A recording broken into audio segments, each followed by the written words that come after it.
Título del mensaje: ¿Cómo adorar a Dios sin adorarlo en vano? Y anhelo y pongo mi vida en las manos del Señor, y pongo la audiencia y su vida en las manos del Señor.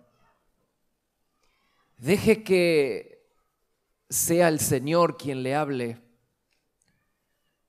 Como lo hago siempre cada domingo, el deseo que usted vuelva a escuchar el mensaje. Lo que yo lo digo en media hora me llevó una semana de oración, de ayuno, de búsqueda y de vigilia. Y a veces no se puede asimilar así en media hora, asimilar toda esta comida, toda esta revelación. Necesita usted volver a casa y en la semana tranquilo, tranquila, volver a escuchar el mensaje, volver a leer el texto, ir a la palabra de Dios. Vaya a la palabra del Señor y lea, estudie cada texto que yo leo demasiado rápido y leo. Usted vaya a la palabra de Dios y deje esta tarde que sea el Señor quien le hable. En algún momento de la charla puede parecer que el pastor está enojado, ¿no? A veces el pastor es tan vehemente. No es que estoy enojado, a veces me enojo conmigo mismo, ¿no? Pero son cosas que reflexiono en la semana, especialmente el mensaje del día de hoy. El título es ¿Cómo adorar a Dios sin adorarlo en vano? Pastor, ¿se puede adorar a Dios en vano? Sí, eso lo dijo Jesús. Jesús dijo que podemos estar adorándolo en vano. No sirve. No es aceptada nuestra adoración. Y vamos a estudiar esta tarde cómo adorar a Dios sin adorarlo en vano. Dice Isaías 29:13, este pueblo está cerca de mí, pero con la boca. Y con sus labios cantan bonito, hermoso, me hablan lindo, pero su corazón, el corazón está lejos de mí. Y el culto que me da es pura rutina humana. Y Jesús en Mateo capítulo 15, verso 9 dice: el culto que me rinden. Este es un culto. El culto que me rinden no sirve de nada. ¡Wow! Qué triste sería eso, ¿no? El culto que me rinden no sirve de nada. En vano me adoran. Quizás tendríamos que recordar y reconocer que Jesucristo está vivo. Parece una verdad demasiado sencilla la que el pastor está explicando. Pero necesitamos que se nos recuerde una y otra vez que nuestro Señor y Salvador Jesucristo todavía está vivo.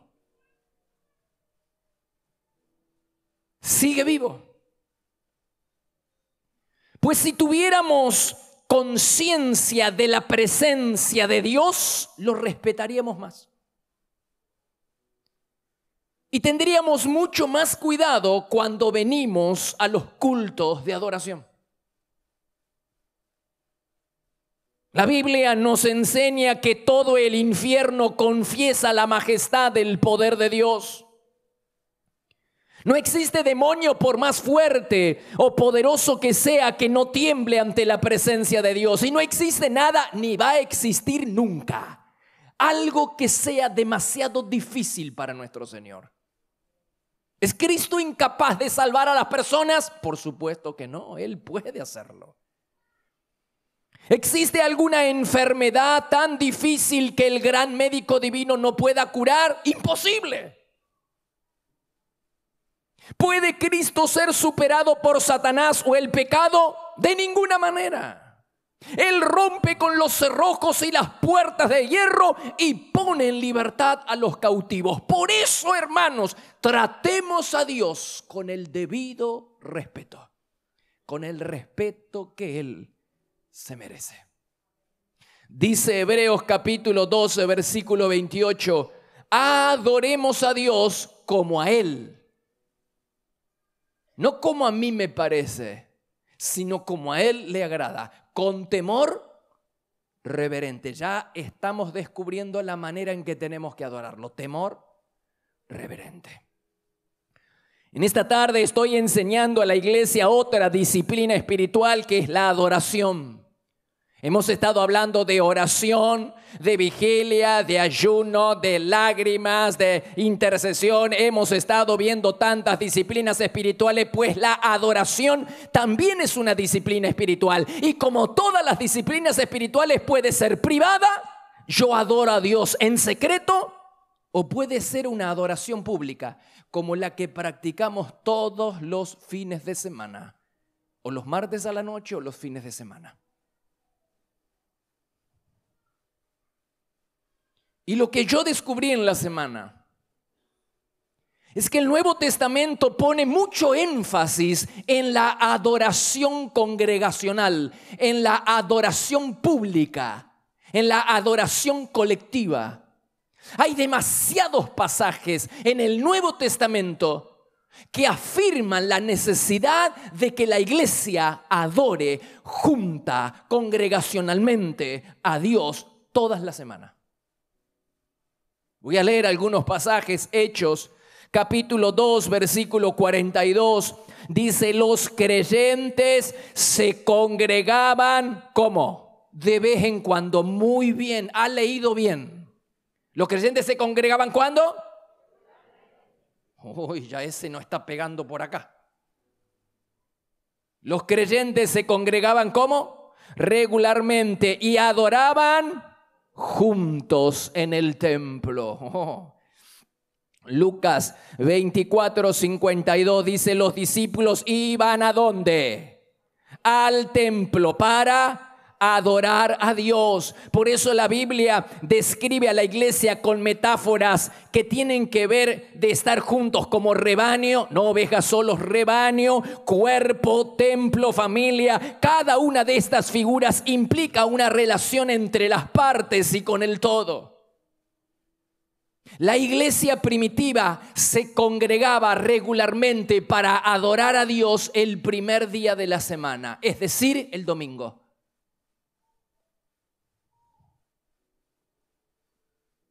Juan capítulo 20, verso 19, dice, en la noche del domingo, los discípulos se reunieron.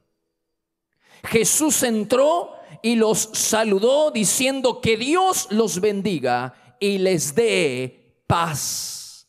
En Hechos 27 dice, el domingo nos reunimos a celebrar un servicio de comunión y Pablo predicó. La iglesia primitiva se reunía los domingos, el primer día de la semana. ¿Por qué el primer día de la semana? Porque era el día en que Jesús había resucitado.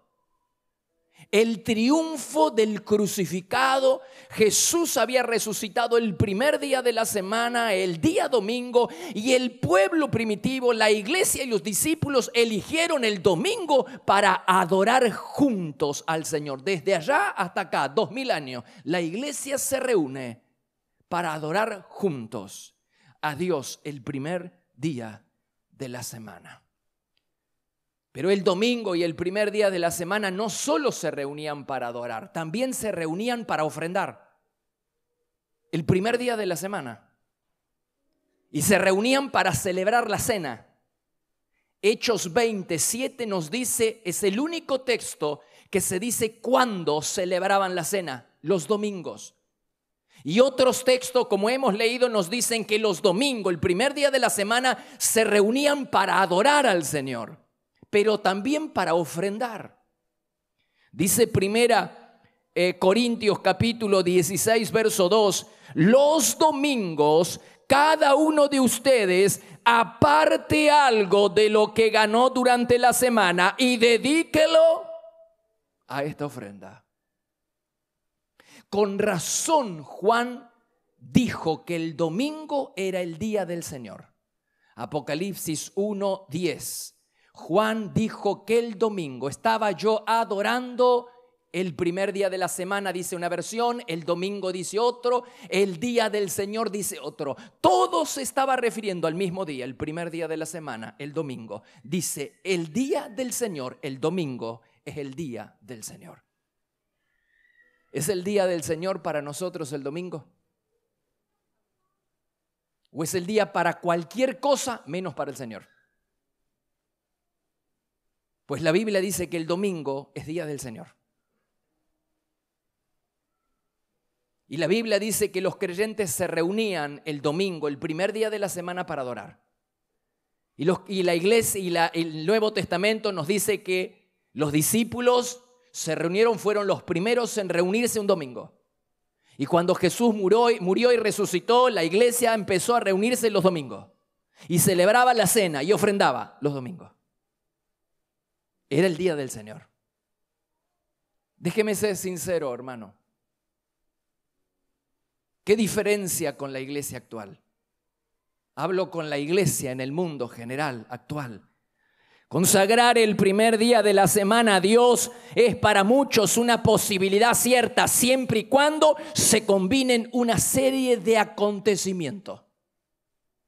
Tienen que alinearse una serie de acontecimientos para que algunos consagren el domingo como día del Señor. Por ejemplo, clima. Demasiado calor es una invitación para irse al paso.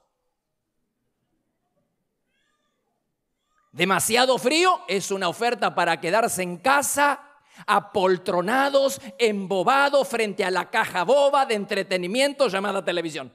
La temperatura ideal, 23 grados 6. 24 ya hay que ir a picnic. 22 hay que quedarse en casa. 23, así que ya tenemos el primer elemento, 23 grados y medio.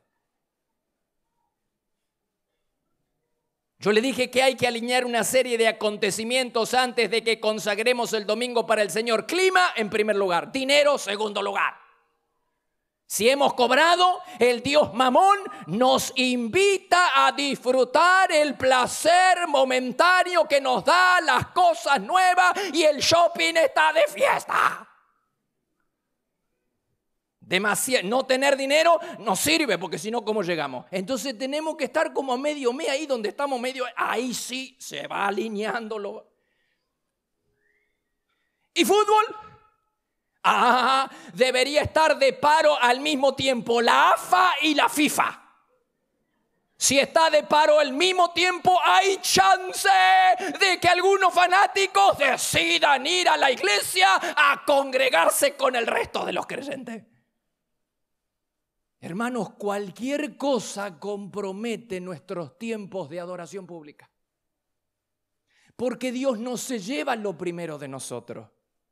Se lo lleva el Dios Mamón, se lo lleva el entretenimiento, se lo lleva quién sabe qué otra cosa. Pero Dios no se lleva lo primero. Y el domingo no es el día del Señor para muchos. Es el día para cualquier cosa, pero no es el día para darle al Señor. ¿Qué diferencia con aquella iglesia, no? No solo eso, como no valoramos la disciplina espiritual de adorar en comunidad, tampoco inspiramos a nuestra familia a venir a los tiempos de comunión congregacional. Traer los chicos, la familia al templo es para muchos tan raro como un eclipse de sol. Es sorprendente algunos padres cuando traen a sus hijos, a sus nietos, a alguna persona. Es sorprendente, están tan sorprendidos como si vieran un ángel. Porque como para ellos no es importante la disciplina espiritual de adorar juntos, como para ellos no es importante, pero el colmo de la displicencia lo encontramos en aquellos padres que prefieren llevar a sus hijos a jugar bolita o a ver cómo despegan los aviones antes que traerlos a la iglesia. Hermano querido, con todo el amor del mundo, papá querido, con todo el amor del mundo, quiero decirle que usted está muy, pero muy equivocado. Porque cuando ese niño entra en la preadolescencia y en la adolescencia y se empieza a desviar del camino y se empieza a rebelar, y entonces el padre viene llorando para que la iglesia haga lo que él no hizo durante la infancia y tampoco aceptó el consejo de los pastores de la iglesia. Deje de llevarlo a jugar bolita y tráigalo a la iglesia para que participe de los cultos de adoración a Dios, y va a ver cómo su niño se va a encaminar en las cosas del Señor.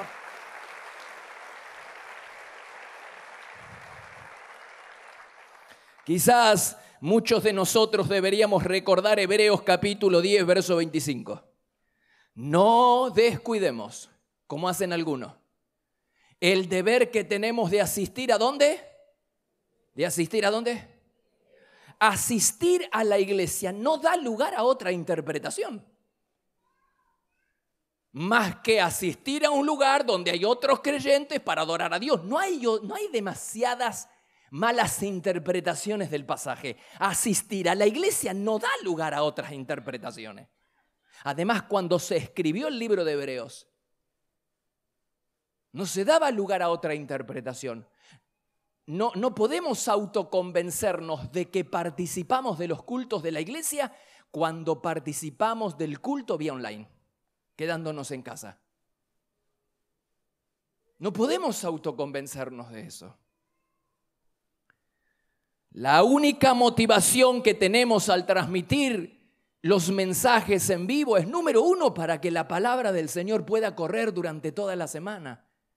Número dos, es para aquellas personas imposibilitadas. Número tres, para aquellas personas que viven lejos. Número cuatro, para aquellas personas que todavía no tienen una iglesia a la que pertenecer. Número cinco, para aquellas personas que sí tienen una iglesia, pero que eligen ver un culto en un horario e ir a congregarse en otro. Eso está bien. Pero sustituir la asistencia a la iglesia por quedarse en casa conectados vía online, te perdés un montón de bendiciones.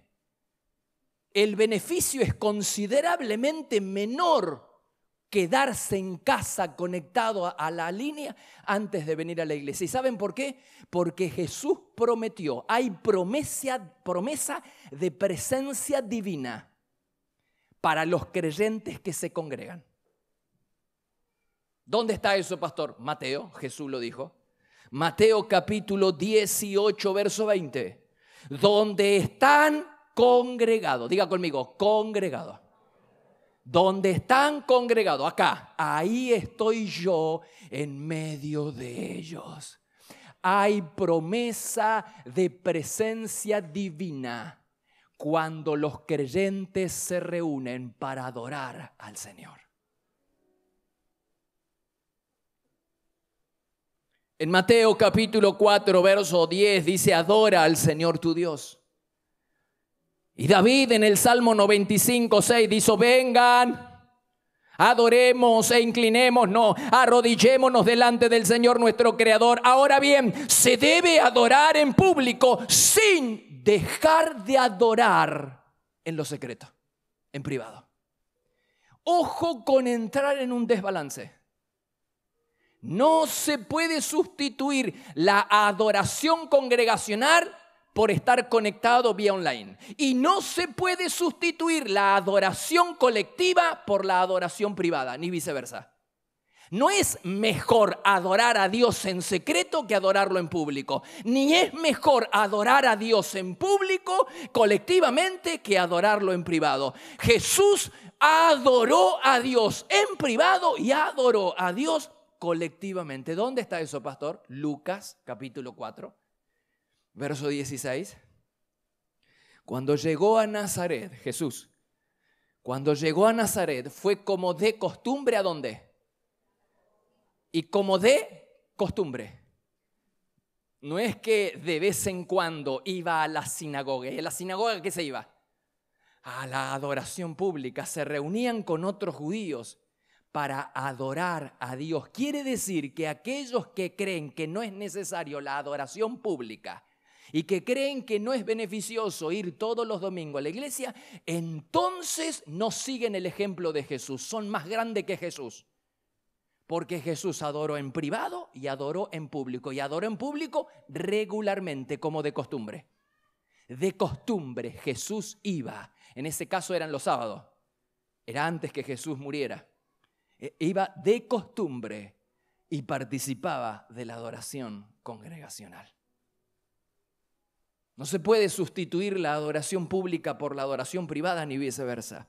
Pero ¿cómo podemos adorar a Dios en público una vez a la semana si no nos preocupamos por adorarlo a solas durante la semana? La verdadera razón por la que muchas personas no valoran la adoración congregacional es porque no oran y adoran a Dios en secreto durante la semana. La evidencia de que una persona no adora a Dios regularmente en casa es porque no valora tampoco la adoración congregacional los fines de semana, el primer día de la semana.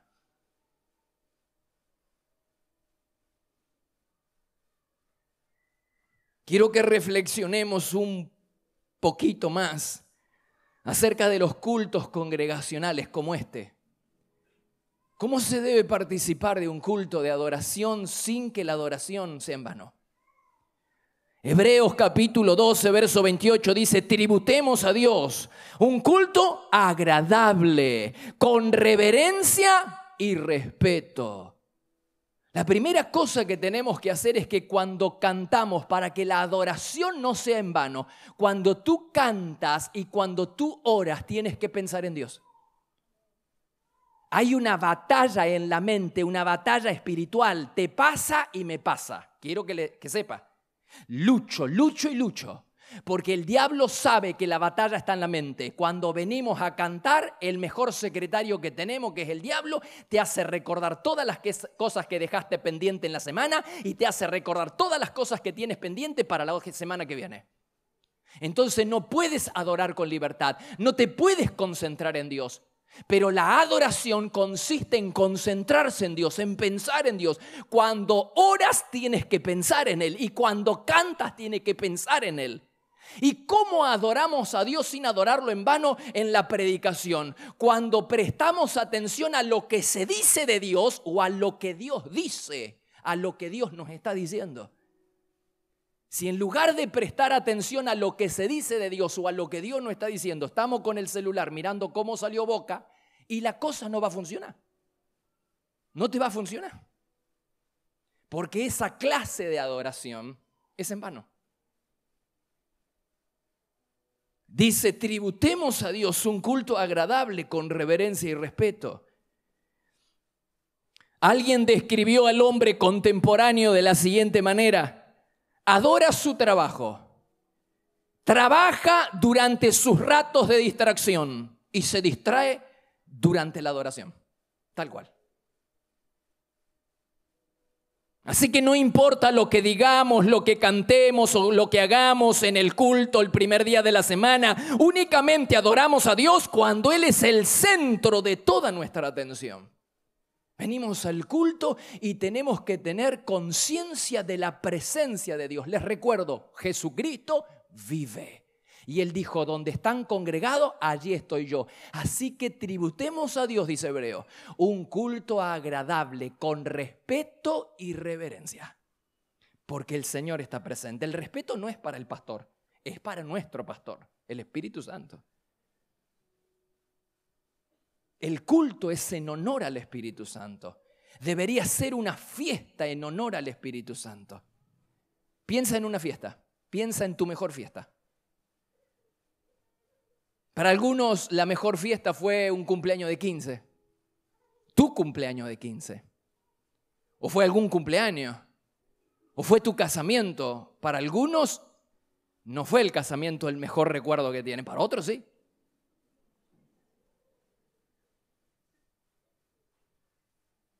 Piensa en una fiesta. Quizás el casamiento de tu mejor amiga, de tu mejor amigo. El casamiento de algún vecino o el casamiento de alguien en tu familia. ¿Cómo nos preparamos para ir a la fiesta? Wow, con mucho tiempo de anticipación nos preparamos para ir a la fiesta. El pelo, el traje, el vestido, todo cuidadosamente diseñado para ir a la fiesta. Está todo diseñado.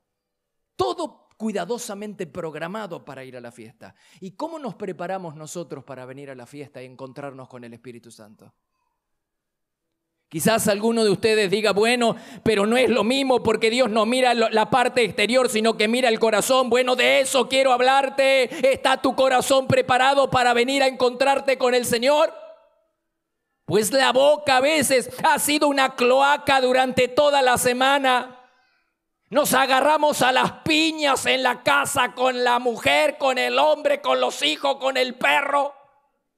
A las piñas, echamos espumarajos de maldiciones hasta que reventamos durante la semana y después el fin de semana venimos y cambiamos el chip, el canal y entramos a adorar. La misma boca que maldijo a todo el mundo, ahora quiere bendecir a Dios. ¿Estás preparado?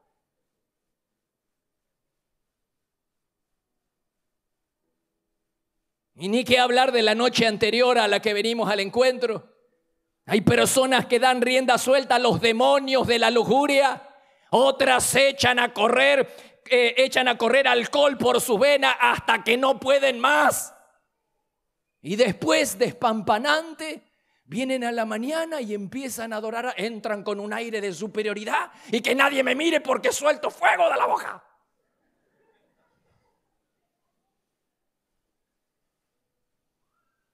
Y venimos y le rendimos al Señor un regalo de rutina y le cantamos algunas canciones apáticas y sin pasión. Somos tan insensibles que podemos irnos a casa sin que nos remuerda la conciencia, convencidos de que hemos cumplido con Dios. No estoy enojado. Le dije que iba a estar, pero no estoy enojado, ¿eh? Parece, pero no estoy. Me puse a pensar en la semana. ¿Cuánto se lleva Dios de nosotros? ¿Se lleva Dios lo mejor? Me puse a pensar en mí, hermanos. ¿Se lleva Dios lo mejor de mí? ¿O lo mejor de nosotros se lo lleva el Dios Mamón? ¿O lo mejor de ti se lo lleva tu trabajo? ¿O lo mejor de ti se lo lleva el entretenimiento, se lo lleva el juego, se lo lleva... ¿Quién se lleva lo mejor de ti? Ahora mi pregunta es... Nosotros le servimos a los dioses, le sirves a Mamón y le sirves a tu jefe en la semana. Pero cuando tienes un problema, te acuerdas y le pides a Dios. ¿Pero por qué no le pides al Dios Mamón? Al que le sirves durante la semana. Mira qué desvergonzados que somos. Si durante la semana le servimos a otros dioses, ¿por qué no le pides a él por tu hijo, por tu enfermedad y por tu economía? Si a él lo está sirviendo. Pero cuando tenemos un problema, no vamos al Dios al que estamos sirviendo. Echamos manos de nuestro Señor y venimos acá a pedirle a Dios que nos ayude cuando la semana le estamos sirviendo a otro Dios. Qué desvergonzados que somos. Durante toda la semana estuviste sirviendo a otro Dios. Pero cuando tienes un problema, ¿por qué no le vas a pedir a ese Dios al que estás sirviendo durante la semana a ver si te va a ayudar? Al jefe es el que le estás ayudando, a Mamón, al entretenimiento, a quien sea. ¿Por qué no le vas a pedir a él que te dé ayuda? No, pensamos en Dios para que nos ayude. Y el Señor dice, pero si toda la semana estuviste sirviendo al otro.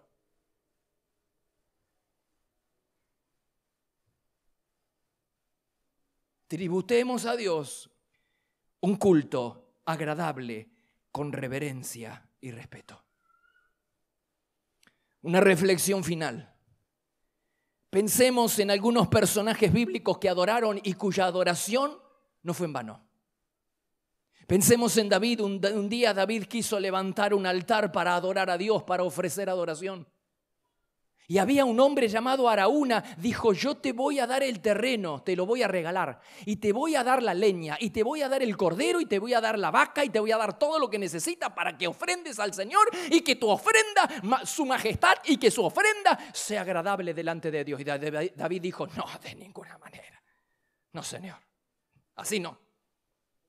¿Cómo que me va a regalar lo que yo le voy a ofrecer al Señor? No, Señor.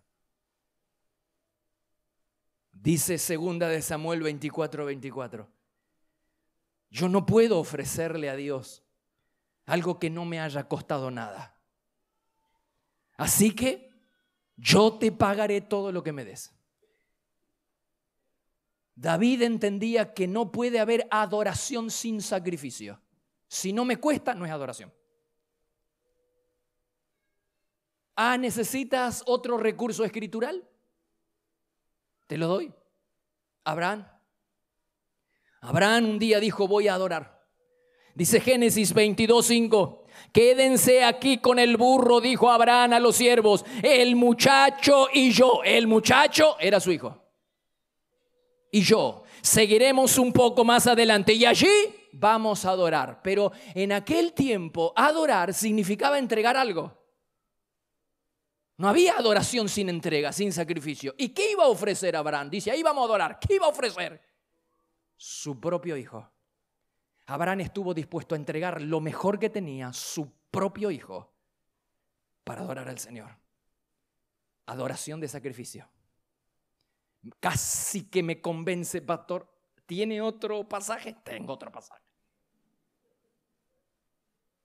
Ana, primera de Samuel capítulo 1 versículo 23. Y Ana crió a su hijo, el que no podía tener y le pidió a Dios, ¿te acuerdas? Y crió a su hijo hasta que lo destetó. Después lo llevó con ella a la casa. ¿A dónde lo llevó? Si nosotros respetaríamos un poquito más la casa del Señor. Lo llevó a la casa del Señor.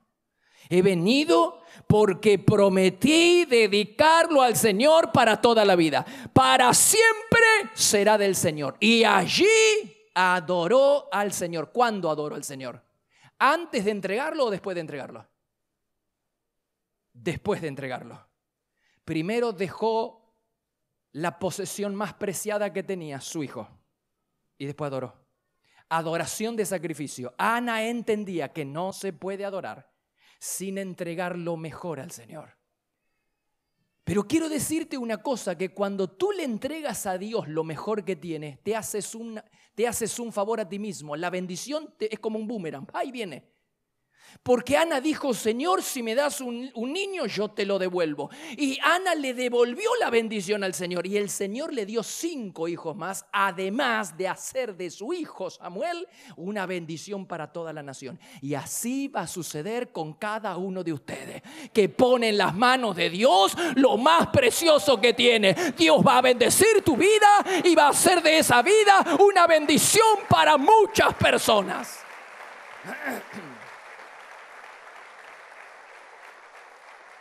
La adoración de todas estas personas consistía en darle a Dios lo mejor. ¿Sabes? Cuando tú recibes una bendición de Dios, tenés que devolvérsela a Él. Es como el niño que tenía su almuerzo, los panes y los peces. ¿Qué hizo? Se lo dio a Jesús, cayó en las manos de Jesús, y el almuerzo de una persona se convirtió en el almuerzo de 10.000 personas. Comió él y comieron 10.000 personas más. Si hubiera quedado en las manos del niño, hubiera comido él. Pero como él le devolvió la bendición al Señor. Ana, si hubiera tenido su hijo, hubiera tenido 1. Pero como se lo devolvió al Señor, el Señor le dio 5 más. E hizo del que le dio una bendición para toda la nación. Padres, a veces nosotros estamos dispuestos a entregar dinero por Dios, pero que nos toquen el hijo. Como si no estuviera en mejores manos que en las tuyas, en las manos del Señor. Realmente tu familia, tu vida y tus hijos van a estar en mejores manos que en las tuyas cuando estén en las manos de Dios. Cuando recibas una bendición, sea un hijo, sea una profesión, sea lo que sea, devuélvesela al Señor. Y di, Señor, acá está la carrera. Me costó lágrimas. Acá está, Señor. Y el Señor va a usar esa carrera para bendición tuya y de muchas personas. Familia, hijos, Señor, acá están mis hijos. Y el Señor toma el hijo, lo convierte en una bendición para el mundo y también te bendice a vos. Devuélvele a Dios la bendición, pon a Dios en el primer lugar de tu vida y vas a ver lo que Dios va a hacer contigo y con tu familia. Ponte de pie, por favor.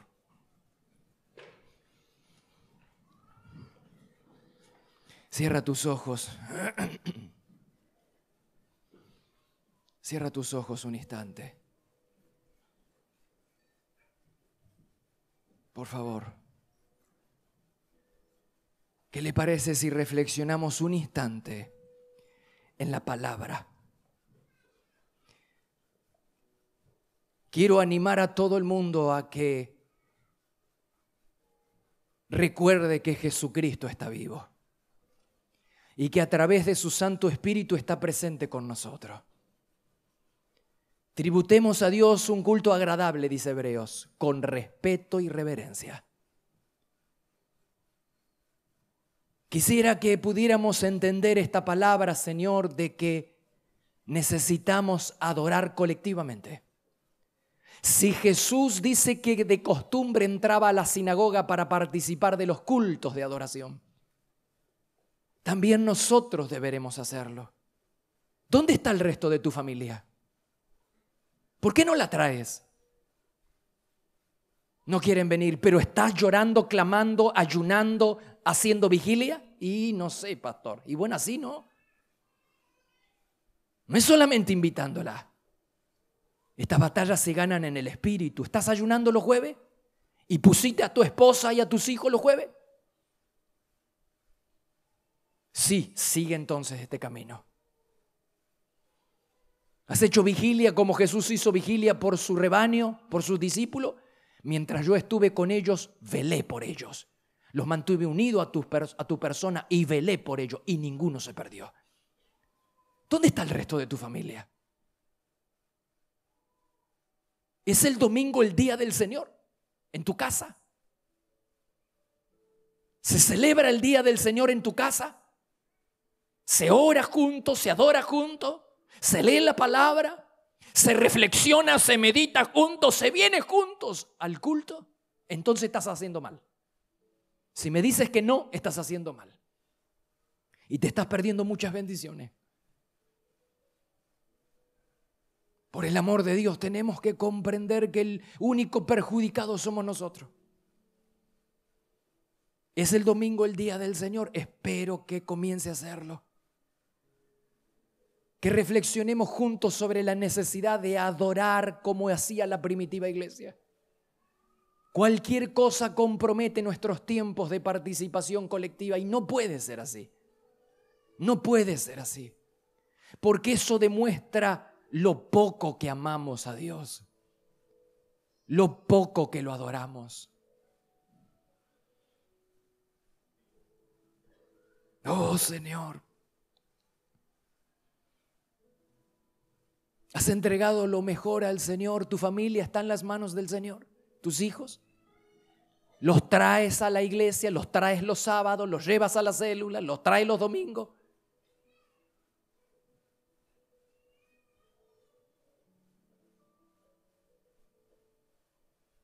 ¿Están tus hijos todavía en tus manos o los has puesto ya en las manos del Señor? ¿Tú crees que están en mejores manos en las tuyas que en las de Dios? Wow. ¿Por qué no le devuelves la bendición que Dios te ha dado? La carrera, el ministerio, el ascenso, lo que sea. ¿Se lo consagraste al Señor? Devuélvele a Dios la bendición que Él te dio. Y vas a ver lo que Él va a hacer con esa bendición. Con esa cosa que Él te dio, sea ministerio, trabajo, hijo, familia. Devuélvesela al Señor y va a ver lo que Él va a hacer. Por eso en esta noche, Señor, yo quiero orar por la iglesia. Siento que la iglesia ha sido muy respetuosa, Señor, al escuchar tu palabra. Y entiendo que la palabra está penetrando hondo en nuestros corazones. Que tu revelación está siendo aceptada, Señor. Y que ahora voy a ver a padres luchar espiritualmente por la vida de su esposa, de sus hijos, o esposas luchar por la vida de su esposo y de sus hijos. Nuestras armas no son carnales, sino que son poderosas para la destrucción de fortalezas. Son espirituales, poderosas para la destrucción de fortalezas. Así que si adviertes que hay una fortaleza que mantiene alejada a tu familia de Dios, tienes que emplear las armas espirituales. Oración, llanto, clamor, vigilia. Te quiero ver a las 6 de la mañana, te quiero ver ayunar los jueves. Y vas a ver cómo vas a ganar a tu familia para Cristo. Vas a ver, vas a ver. Vas a ver. Señor, yo quiero bendecir la iglesia en esta tarde. Quiero bendecir la iglesia y a todos aquellos que están recibiendo la palabra. Aquellos que deciden respetarte y honrarte. Aquellos que comenzamos a ser conscientes de la presencia de Dios. y comenzamos a tributar un culto agradable de reverencia y respeto. Levanta tus manos al cielo. Yo te quiero enviar a casa, pero te envío con la bendición de Dios. Y le pido a Dios que la bendición que acabas de recibir no te sea quitada ni te sea robada. Le prohíbo a Satanás que te robe. Le prohíbo a Satanás que asalte tu familia o asalte tu vida. Te pongo en las manos del Señor. Ahora no hagas tú. Sales con la bendición de Dios, pero no te descuides espiritualmente. No le entregues a Satanás tu vida, no le entregues a Satanás tu familia. Yo los bendigo, iglesia, te bendigo, para que la presencia del Señor siempre te acompañe, para que tengas experiencias con Dios como nunca has tenido, y para que comencemos juntos, iglesia, a obedecer la revelación y la palabra del Señor, y tengamos en alta estima a Dios y su revelación, y valoremos la adoración congregacional tanto como la valoró Jesús, que no faltaba un servicio en la sinagoga. De costumbre Jesús iba a la sinagoga. Yo los bendigo, iglesia. Los bendigo y los envío a casa con la bendición de Dios. Te bendigo en el nombre del Padre, del Hijo y del Espíritu Santo. Amén.